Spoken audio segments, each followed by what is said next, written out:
നമ്മുടെ പറമ്പിലൊക്കെ സാധാരണ ഉള്ളതാണ് ചേന. പക്ഷേ എല്ലാവരും അതിൻ്റെ എല്ലാ ഭാഗമൊന്നും ഉപയോഗിക്കാറില്ല. ഒരുപാട് ഗുണമുള്ളതാണ് ചേന. നമുക്കതിൻ്റെ തണ്ട് എങ്ങനെ കറി വെക്കാമെന്നൊന്ന് നോക്കാവേ. ഒരുപാട് ഫൈബർ കണ്ടൻ്റ് ഉള്ള ഈ ചേനയുടെ തണ്ട് കൊണ്ട് നമുക്കിന്നൊരു അടിപൊളി തോരൻ ഉണ്ടാക്കാവേ.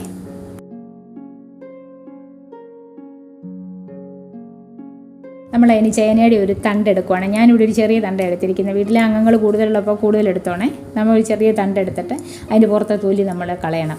നല്ലതായിട്ട് തൊലി കളയണം. എന്നിട്ട് ചെറുതായിട്ട് കൊത്തി അരിയണേ. ചെറുതായിട്ട് അരിഞ്ഞിട്ട് നമ്മൾ ഈ ഉപ്പ് തളിച്ച് അതൊന്ന് തട്ടിപ്പൊത്തി വെക്കണം. എന്നിട്ട് നമ്മളൊരു 5 മിനിറ്റ് കഴിയുമ്പോൾ നന്നായിട്ട് പിഴിഞ്ഞ് അതിൻ്റെ വെള്ളം മുഴുവൻ കളയണം.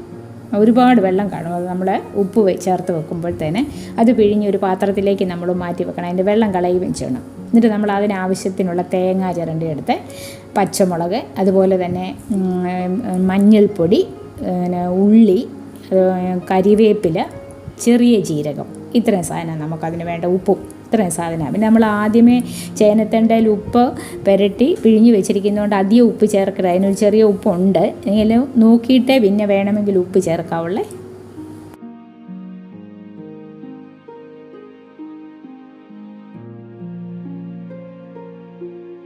അടുപ്പയിലോട്ട് വെച്ച് 2 ചെറിയ ജീരകമാണ് ഇതിൻ്റെ, കടുകിടണ്ട കേട്ടോ. അതിട്ട് അതിന് ശേഷം അതിലേക്ക് നമ്മൾ അരിഞ്ഞു വെച്ചിരിക്കുന്ന പച്ചമുളക്, ഉള്ളി, അതുപോലെ തന്നെ മഞ്ഞൾപ്പൊടി, കരിവേപ്പില, തേങ്ങ ഇത്രയിട്ടൊന്ന് നല്ലതായിട്ടൊന്ന് വഴറ്റണം. ഒന്ന് വെച്ചുകൊണ്ട് ഒത്തിരി അങ്ങ് മൂത്ത് പോകണ്ട. ഒന്ന് വഴറ്റി അതിൻ്റെ പച്ചപ്പ് മാറണം.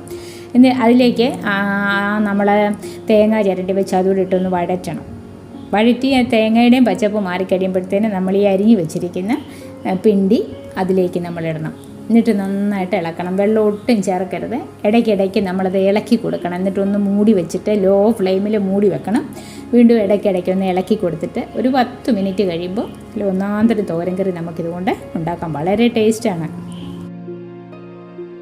ഇത് നമുക്ക് വളരെ പെട്ടെന്ന് ഉണ്ടാക്കാൻ പറ്റും. അതുപോലെ തന്നെ ഇതിനധികം സാധനമൊന്നും വില കൊടുത്ത് മേടിക്കേണ്ട. എല്ലാം നമ്മുടെ പറമ്പിലുള്ളത് തന്നെയാണ്. ചേനയുടെ ഇലയും ഒക്കെ വളരെ നല്ലതാണ്.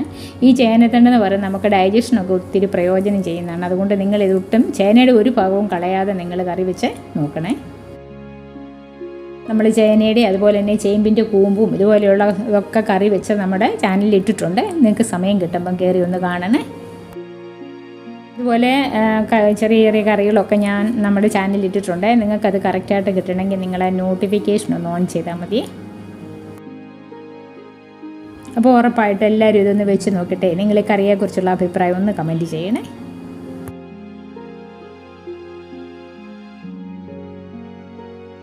വീഡിയോ ഇഷ്ടപ്പെട്ടാൽ ചാനൽ സബ്സ്ക്രൈബ് ചെയ്യാൻ മറക്കരുത്. ഒരു ലൈക്ക് അടിച്ചേക്കണേ.